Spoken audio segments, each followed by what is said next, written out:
This is a patch 3.25 Settlers of Kalguur Explosive Arrow Ballista Champion build guide. This is actually a league starter and is one of the better ones in my opinion. And we're going to be going through everything that you need to know to master it today. Starting off with what you can generally expect from this build and also some pros and cons of actually playing. You can clear tier 16 maps. Tier 16 maps with a few Atlas mechanics, or maybe even some Scarab. Pinnacle bosses, if you are playing well, unlike me. Tier 17 map, but Uber content and Uber content when investing well beyond what I'm going to be explaining to you in this guide may be more difficult. It's got a very low ease of transitioning. However, it is extraordinarily new player friendly and the play style is fantastic and fun. Gearing isn't too bad, but it is easily executable. I always struggle with that word.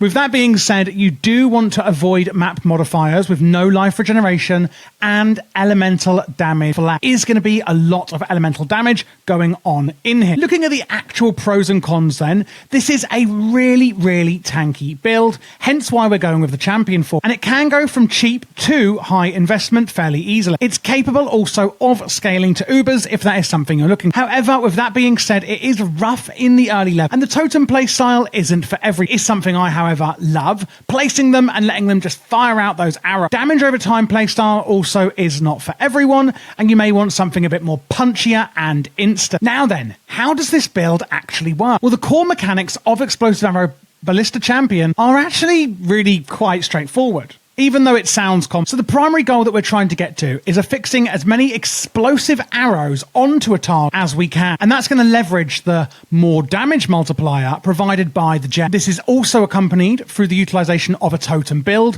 where each individual totem is applying those fuses to our target. And thanks to the exceptional damage scaling that we get, this build can concentrate on amassing a robust defense system. This then underpins the focus on the detailing the most resilient variant of the build available. So, while the Explosive Arrow Ballista build emerges as a formidable force in the late game, boasting substantial damage as early as the mapping phase, it does encounter a little bit of a hiccup during the leveling process, as I explained earlier in the cons. So leveling, especially as a champion, can be somewhat cumbersome until you get to about, I think it's level 20. Until then, you're going to level as a melee build, using skills like maybe Shattering Steel or Splitting. And I do have a guide for that up already on my channel if you are interested. However, once we get to this point, which really doesn't take long at all, the transition to using Explosive Arrow significantly and immediately boosts your power, particularly with sufficient attack speed and an early acquisition of Quill Rain if you can get your hands on. In the endgame, however, the strategy simplifies to just deploying down ballista totems while navigating maps, ensuring your totems are placed, and Frenzy is utilized to generate charges and apply curses on bosses. Now, if you are new to PoE or this build, don't worry, I will be going over what some of those things are, like Quill Rain, or maybe if you're not sure what a curse is, etc. We're going to be going through all of the gems short. One thing I must mention regarding the elemental damage on here is that it is crucial to secure a single roll of either lightning or cold damage attacks on your gear or jewels to activate something called elemental equilibrium. We really want to avoid any fire damage to attacks to ensure that the mechanic works effectively. Then the last thing that I'm going to go through is the fuses that we're adding from our totems on our explosive arrows. Now this is a bit complex, so don't worry if you don't understand it. Basically, I'm just going to be explaining how we can get the maximum out of the arrows that us and our totems are firing at. So the explosive arrow's effectiveness hinges on the number of fuses embedded in the enemy. Like I said before, we want to get as many fuses on our enemy as possible. And at the time of detonation, we're going to be enhancing our explosion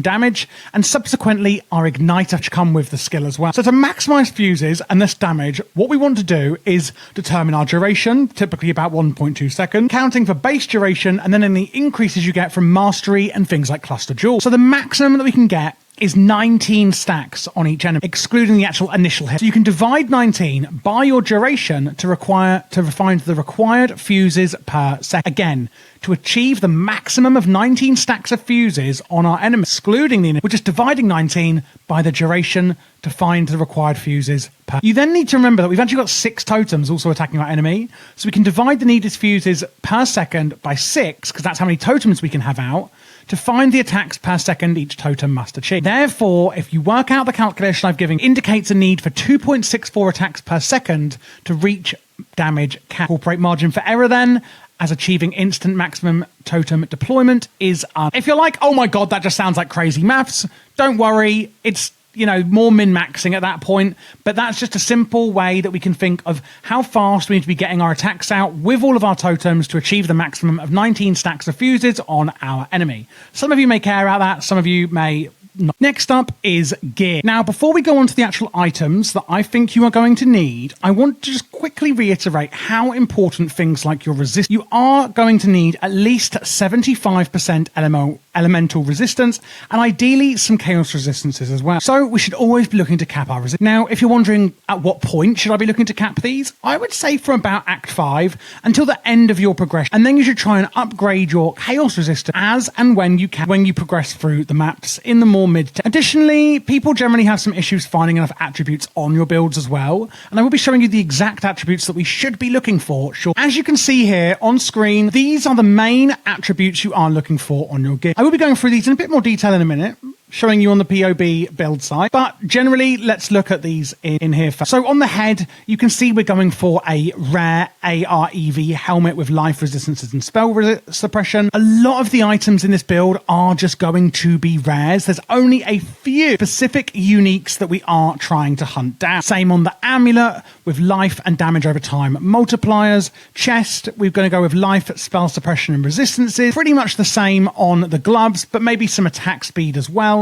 Boots are going to be pretty much the same, but I always like to add as much movement speed as we can get on our boot. The belt is the Diadian Dawn, and the weapon is the Quill Rain. And these are the two main uniques that you are going down. Lastly, on the rings, we're going to go with rare amethyst rings with life, resistances, and maybe a source of light or cold damage too. Remember, don't go for fire because of the element Libra. And lastly, on the quiver, we can go for life attack. Looking at more late game, this doesn't change very much, but I have put a graphic on here as well for you in case you are wanting different. If we take a look at it all together like this, as you can see here, a lot of this is much going to be yellows, apart from if you can get the Polaric Devastation. I forgot about that ring.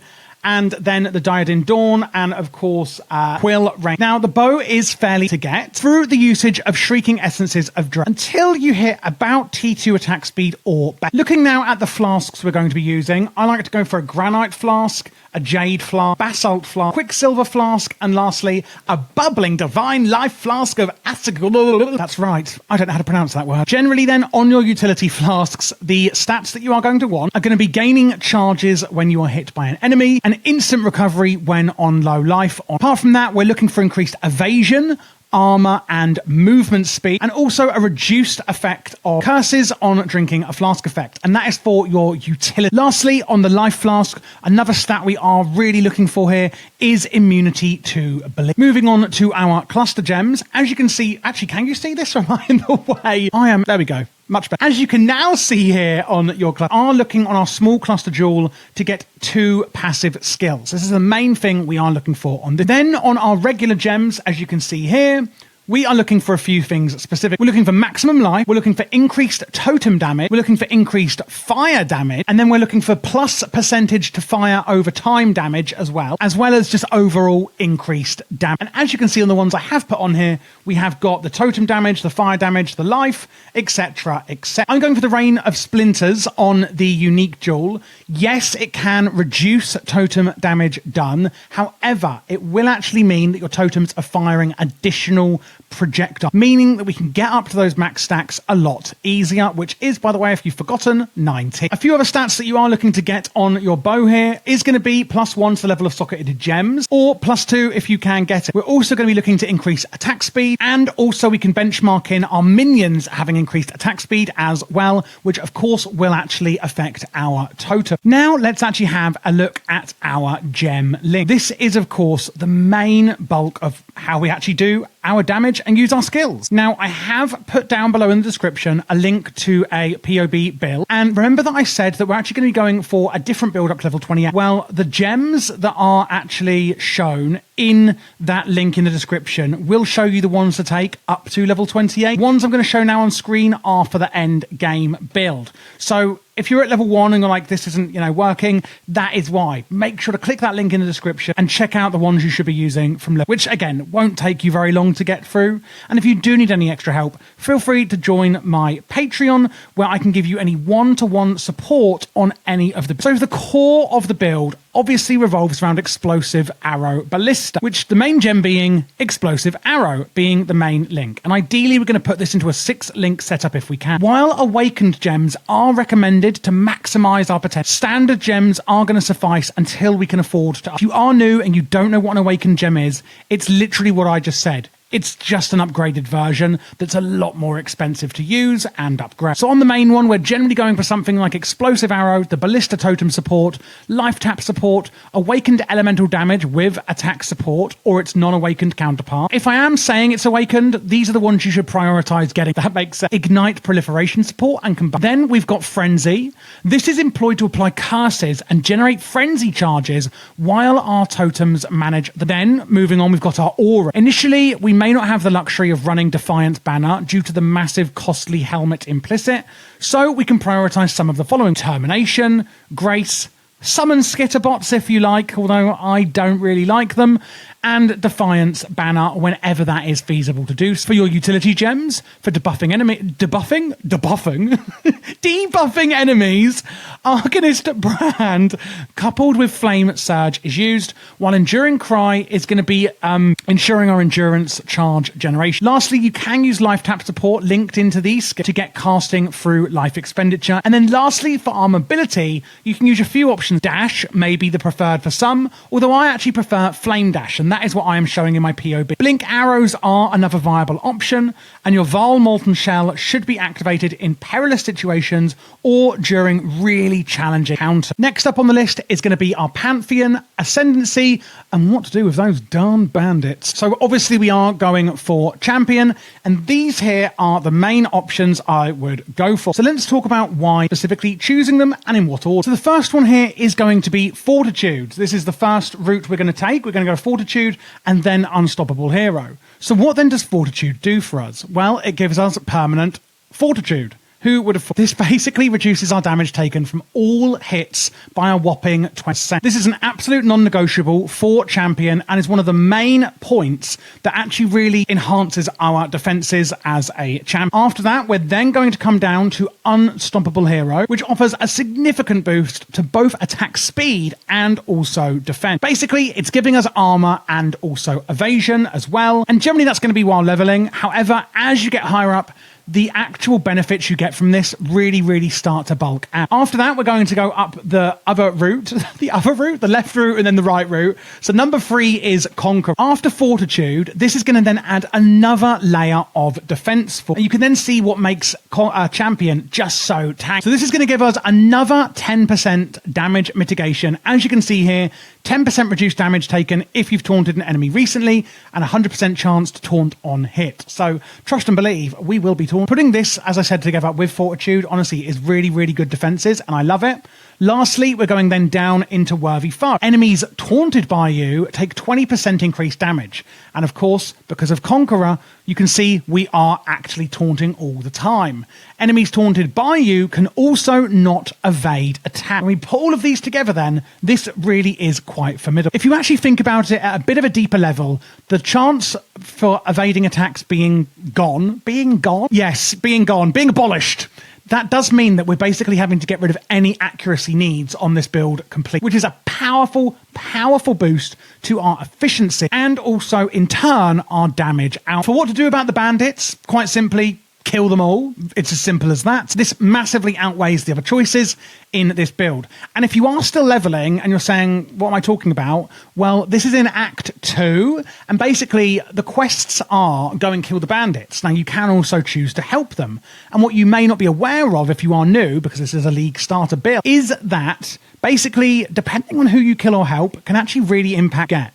Killing them gets you some extra passive skill. Then, lastly, we have our Pantheon choices. So for your major god, Soul of the Brine King is going to be recommended for freeze immunity. We want to make sure we're upgrading this for absolute and full immunity.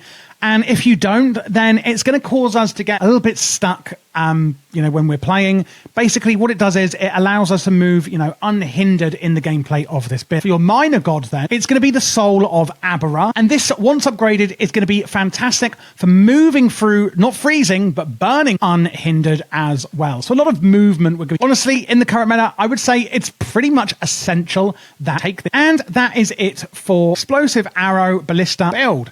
Hopefully you did enjoy this video, guys. I certainly enjoyed making it, and I'm really, really excited for patch 3.25. It is absolutely insane the changes they are making. Do not forget to please subscribe, like too. This is a fairly new channel, and I am covering a variety of AR. I started off my journey in Diablo 1 when I was about, too young to be playing Diablo, shall we say, and I've still playing AR today, so probably about 25 years less than that. I've recently absolutely fallen in love with Path of Exile, and I am going to be doing an insane amount of builds for you, so do check them out. And if you would like to support the channel, all the work that goes into these videos, then do consider joining my Patreon. There is a link in the below for that. Again, on Patreon, I am there, and in the VIP channel you access through Discord to help you one-on-one with any build questions you may have on any of the builds that I am putting out on YouTube for you. And of course, it just really channel. I am a fairly small channel, and have only just got monetized the day that I actually put this video out. So it is really, really, really appreciated. Apart from that, do click this playlist here to check out all the other build guides I'm doing this patch.